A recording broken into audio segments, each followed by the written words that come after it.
systems, and his main technical interests are security, policy-based networking, internet, and quality of service.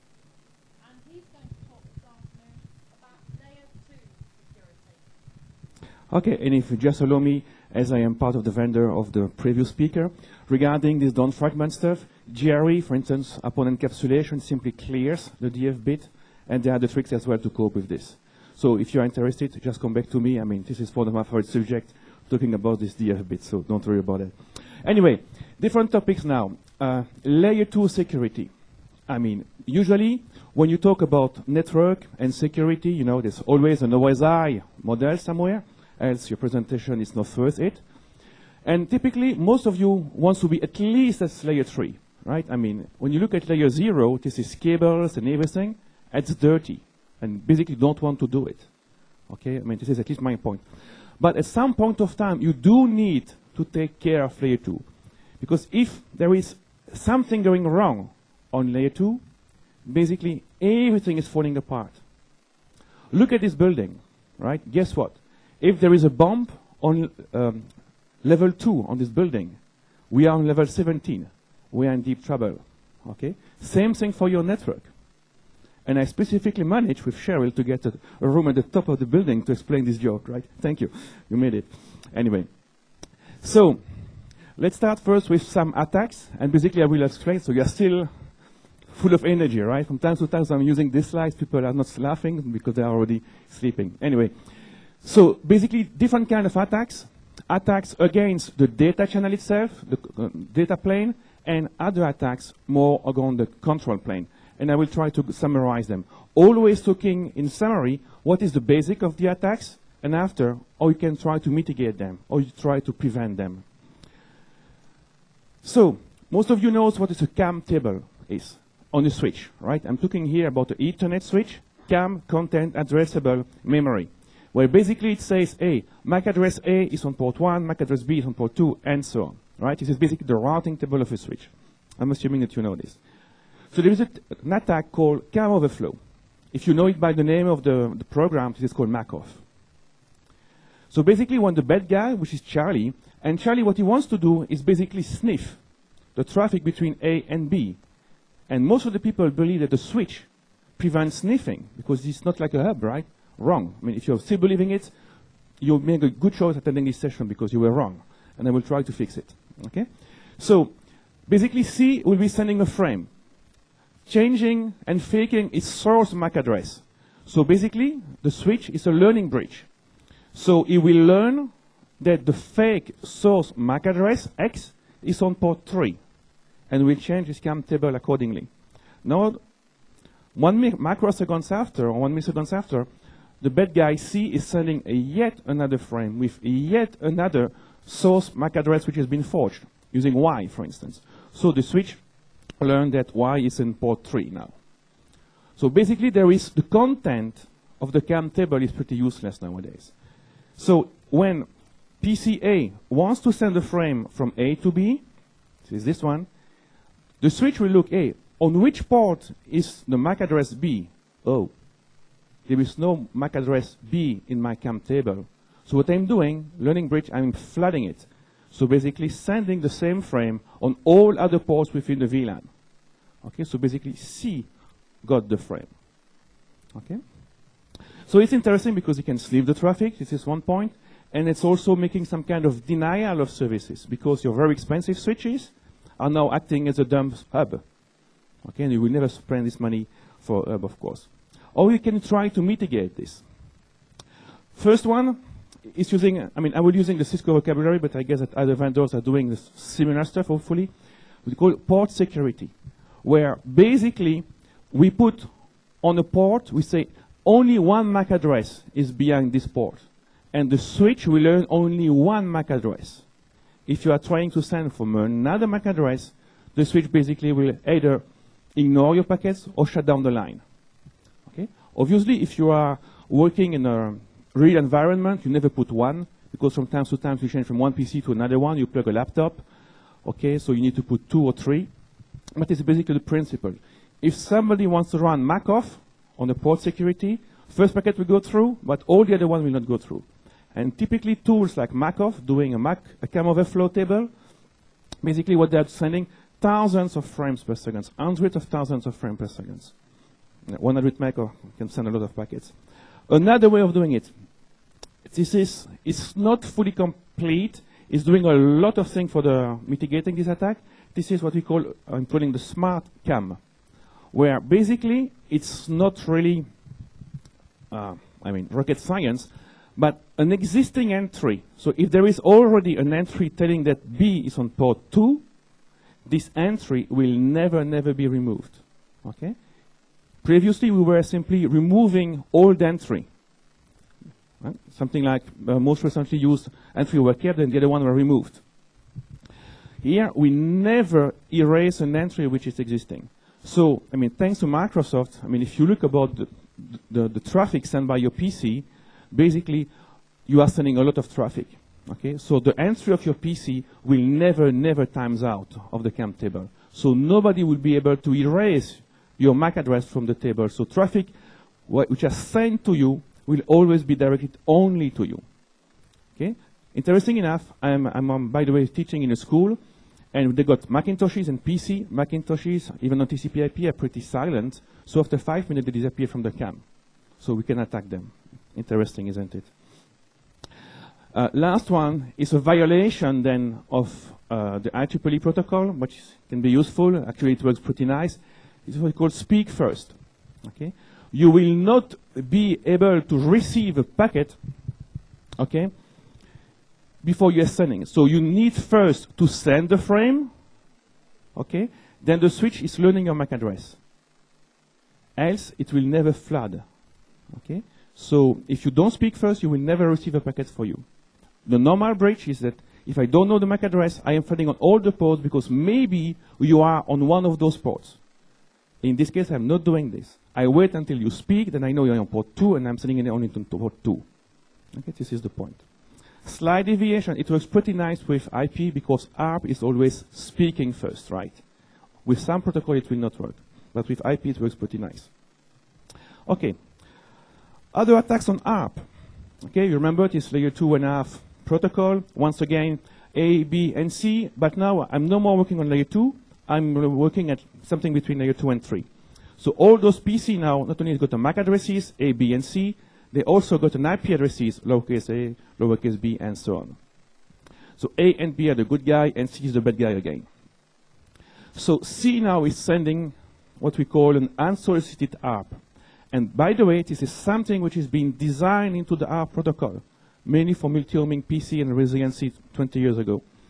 So basically, it's a fake one. Okay, it's a bad guy, so it's allowed to send bad stuff.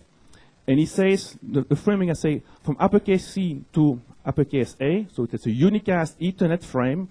This is an ARP packet. And I say lowercase b, so the IP address B is now on MAC address C.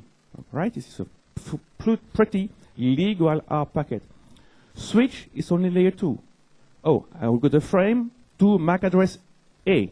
I send it to this port. The PC on the top left is receiving it, and it's updating. This is once again the ARP protocol, and everything is doing it. Windows, Linux, Solaris, I guess, and iOS router, for instance, to blame my company. We are updating the ARP table. Okay?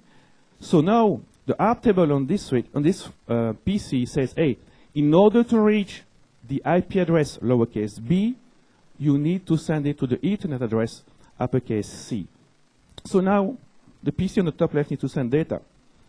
Now he's sending data from IP addresses lowercase a to lowercase b. But in order to see which is the Ethernet address, he looks into the ARP table, which has been spoofed with bad content, so he's sending it to the MAC address C. Okay? And the switch, oh, MAC address C, this is this one. Switch is not guilty, right? He's doing his job there. And typically now the PC C is receiving it, and most of the tools which are doing it are actually running man-in-the-middle attack, either against SSH or other one, or SSL. So they need to send the traffic back to the destination, right? Don't forget TCP IP is a three-way handshake, so you need to see the response to continue the traffic. So he's sending it unmodified or modified in some case to the real destination. Once again, here, the switch is working pretty fine, okay? It's doing its job. So how can you try to mitigate this. Okay, first, be sure that it's only working within one VLAN. That's already good. The dynamic is to be able to listen and to see and modify traffic. This is even worse than the first one, right? You can modify the data. 3 ways of mitigating it. This is what I put in red. Static ARP table. So when you configure on the device, hey, the MAC address is so-and-so for this IP address, and so on. Wow, pretty boring. Okay, if you have a few hosts in the DMZ, it's fine. If you have 1,000 PC in your campus, no way. Okay, most of the time, unsolicited ARP reply will override these entries. So it does not even work on most of the PC on the host. Another one is called the ARP ACL or ACL, right? You know the access control list. We can do the same thing at ARP level. We can say this in the same packet, I will allow only these IP addresses and these MAC addresses. If it's a mismatch, I drop the packet. So 2 ways of building this ACL, either statically, again, so you define on your switch, all packets need to get the MAC address of so-and-so for this IP address, or dynamically, but what is called DHCP snooping. So the switch is basically sniffing the DHCP traffic to learn the dynamic lease and to update this table and these entries. Last point is somehow pretty severe. Is basically you forbid any communication on the switch between a host port and another host port. A PC cannot never talk directly to another PC. Okay? So basically these unsolicited ARP packets will never reach the other PC. Okay, this is what we call within my company private VLAN, but anyway. So basically you have, for instance, on the top, 2 ports. This is called promiscuous ports because they can send to anybody and receive from anybody. Typically, this is the routers or the firewalls or some specific servers. On the bottom, this is what we call isolated ports. This is typically for PCs. And they cannot talk to each other. Okay, so they cannot send unsolicited ARP. So the ARP table will not be modified. And even if it was modified, the PC which has been hacked is unable to send the data to the hacking PC, right? Because there is no direct communication. Of course, this is pretty nice on the slides. Now, if on your PC you want to run net meeting, and net meeting, guess what? Requires direct communication from one PC to another PC. So peer-to-peer computing does not work anymore, including H223 and net meeting. So it's not really worth it in some case. Okay? It really depends upon your plan. So, but beware, there are techniques. Not everything is perfect, but at least there are some techniques there. This is basically the weak point. Okay, so you learn in 10 minutes, quickly, that a switch does not prevent sniffing. But other people also believe that a switch is providing VLAN, the virtual LAN, and they are isolated one to each other. That when you are in VLAN red, you cannot go and send frames to the VLAN green. Okay? In some cases, this is wrong as well. Okay? This is what we call VLAN hopping here. So just a quick refresh. First is that on the switches, you have the blue box there. They define a trunk port, okay, which basically allows traffic from the blue VLAN and the yellow VLAN to go on a single line. Okay, and they are tagging all the frames with .1Q and putting a few bytes in front and hey, this is from VLAN blue or VLAN yellow. Okay, the first one, okay, a switch usually is something that needs to work and is easy. So default configuration in some switches say, hey, AV port is a trunk port. Because then if you do the connection, everything will be working fine. Wrong configuration. Because if you put this as a trunk and the PC is connected on the bottom left on a trunk, it will pretend to be another switch, even if it's a Windows or a Linux, and then we'll be able to send and receive in any VLAN. Okay? So don't do it.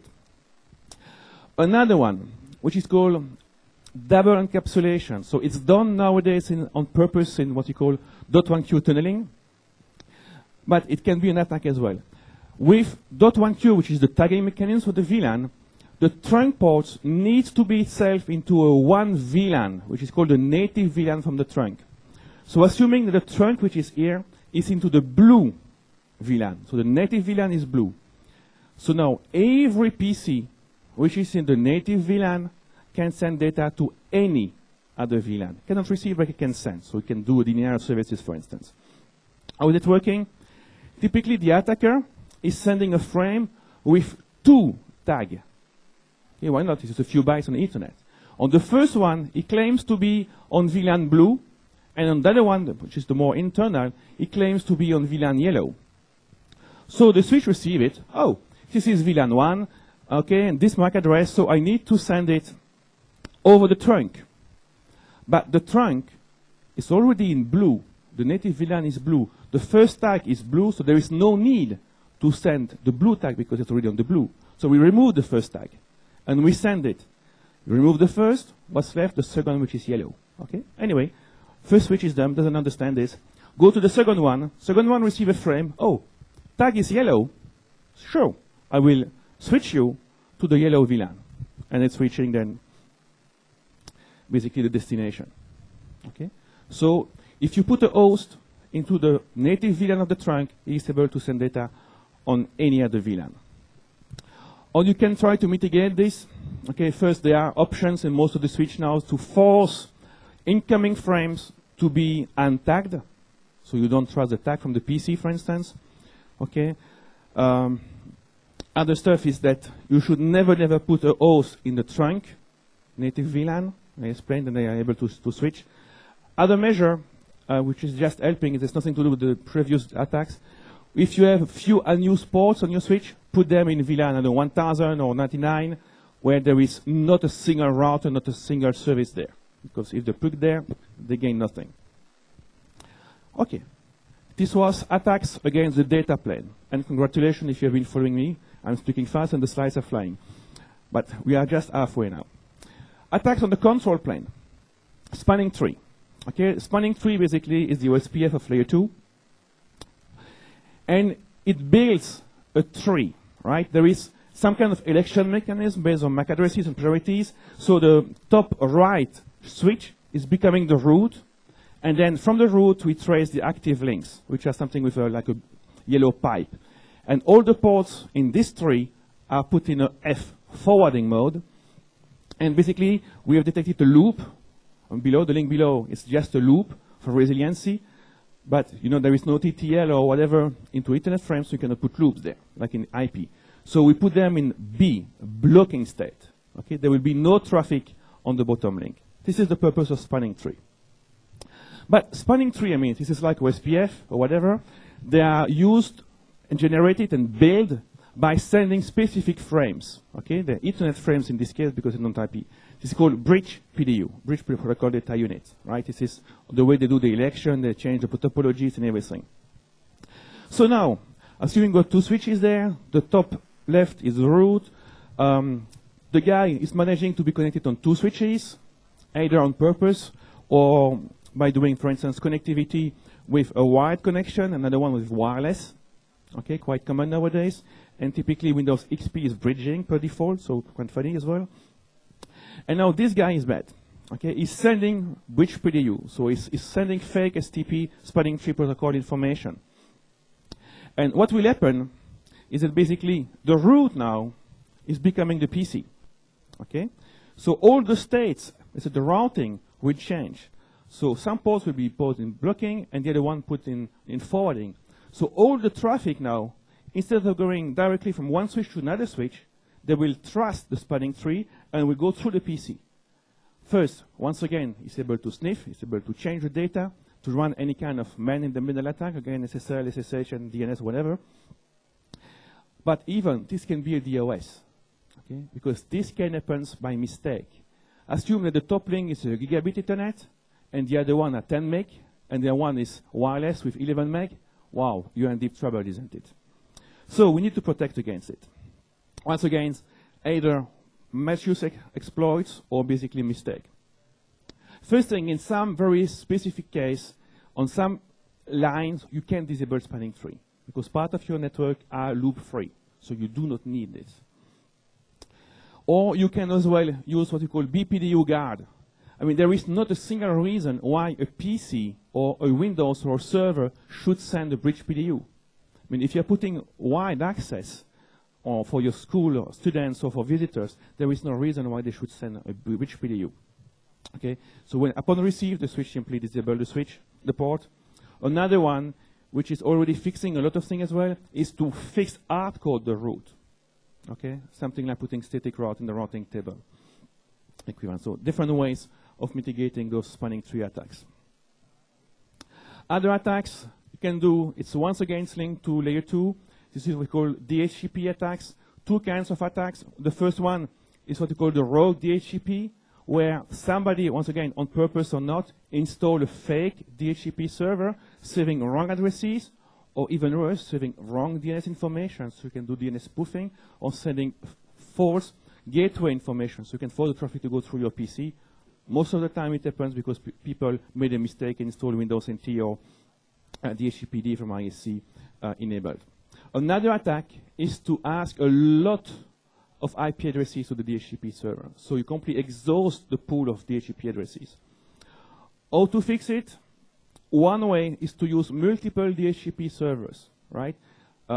Typically, so you are able to split the zone, split the subnets, having multiple subnets. So if somebody is running a DHCP exhaustion attack, only one pool will be exhausted with only one subnet. This is bad, but it's at least something, right? All your network is still running.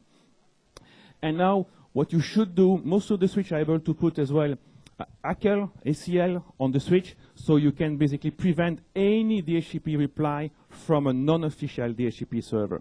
There is no impact on performances. And by the way, we're talking about using actively a switch to defend and augment the security of your network. You can do it. I mean, most of the switch, again, can do ACL at line rate. I mean, this is a pretty fast machine. And they can do at least layer 2 and layer 3 and layer 4 inspection for you. Either for what we call the VLAN ACL or the VACL for traffic within a VLAN or traffic which is going through a layer 3 device. Okay? So typically you can use those wireless access list, high-speed access list, sorry, in order to implement anti-spoofing. And this will be pretty good if you can deploy anti-spoofing within your campus. Another point, network IDS, you know, recognizing and sniffing some packets and trying to recognize aggressive behavior. And there are multiple ways of doing IDS, but one way is doing a network IDS based on signature. Now, network IDS that do understand trunking, so you can put them in a trunking cable. It's easier. Most of them are now able to do at 1 gig, even handling the alerts. So we had to change the way the graphical user interface is built in order to I mean, if you have 1 gig lines, you can get hundreds of alerts per second, so you need to be able to handle this. And as well, they understand now layer 2 attacks. So MAC-off, they can understand, RSpoof, they can understand and put an alerts on it. So pretty good news. Another way, maybe not for this year or late of 2003, is to use .1x. So this is another standard from IEEE, which is basically for, is it called port-based access control, which is basically doing something like you have done for dial on ISD and on modem, right? It is using PPP and SHAP and PAP before authorizing the user and using PAP and SHAP information to download an ACL specifically for this kind of user. Why not doing this for the switches? And this is basically what .1x is about. So it works basically on .3, so Ethernet, and .11, which is the Wi-Fi. Exactly the same kind of topology as plain dial. So this is the PC, which is called the supplicant, the switch in the middle, and the radius server on the end. The protocol is called EAP, Extensible Authentication Protocol, don't care so much about it, and radius on the other end. And basically, .1x is simply about transporting this AAP, so Extensible Authentication Protocol, which is simply the next generation of PAP, SHAP that we've been using for years over ISDN. It's exactly the extension, so AAP is working on .1x, but it's also working on PPP and so on. Multiple ways of doing it with smart cards and certificates, plain password, one-time token, Kerberos, and blah, blah, and blah, blah. And basically the good thing is that the switch doesn't need to understand the way the authentication is done. This is only a supplicant, the PC, and the radius server, which are doing actively the authentication. So if your organization invents AAP version 99, it's extensible, so you can do it on your own, then the switch from any vendor will working, because you only need to change the PC part and the server parts. So typically it's done, for instance, when somebody is logging in, so he sends his username and password, or his credit cards, smart card information, certificate, sorry. We check the policy DB. If it's fine, then basically, okay, you find all of the traffic, okay, and you can even change the VLAN. So put in the VLAN for the students, put in the VLAN for the professor, put it for the NOC people, and so on. You can do as well for the QoS traffic. Now, the biggest issue is that you need a client. Okay, on the PC or on the Linux machine, you need a .1x implementation of the supplicant, which is able to talk to the switch. Okay, there are freeware, for instance, for Linux, open.1x.org, or they are shipping with Windows XP or Windows 2000 Service Pack 3, but not for all operating systems. You can buy a few of them. So what if a user connects and doesn't have a .1x client? So basically, the switch will try, hey, can you try to log in, please? I want you to log in. And then after, the switch is getting bored, right? No reply from the PC or on the Windows, or the Linux, or whatever. So what he's doing, he will put them in a quarantine zone. Okay? I don't know who this guy is. So I put him into a zone where basically I put no specific server and maybe a specific DNS server, which is redirecting all traffic to the same web page, where you can do either username and password authentication based on the web, or please download this .1x and reboot your PC. But at least you know something has happened and you can provide maybe the basic connectivity. Okay, and then that's it. So, summary. This is mainly for your reference. This is the sum up of all the recipes we have seen. Okay, they are available on the web, so we can skip them to come to the last one, which is the final word. 3 years ago, I mean, I've been working in layer 2 security for a while because most of people consider it's useless and it's not worth. 3 years ago, it was scary, right? The switches were not designed for security. There were a lot of issues there, okay? Now, most of the recent switches have been designed with security into the head, right? So they're not as secure as a firewall, don't take me wrong, of course, but they've been designed with security in mind. Okay, and even in some case, once again, if you are the military people, it's not for you, but if you are a plain organization, commercial organization, or university, with a good configuration, the switch can even enhance your security. Exactly like in a building, having a strong foundation helps the stability of the complete building. So don't forget about this, right? Layer 2 is something like very close to the cable, but it's pretty important for your network. Okay, thank you for your attention. And sorry for being a little bit more. Thank you.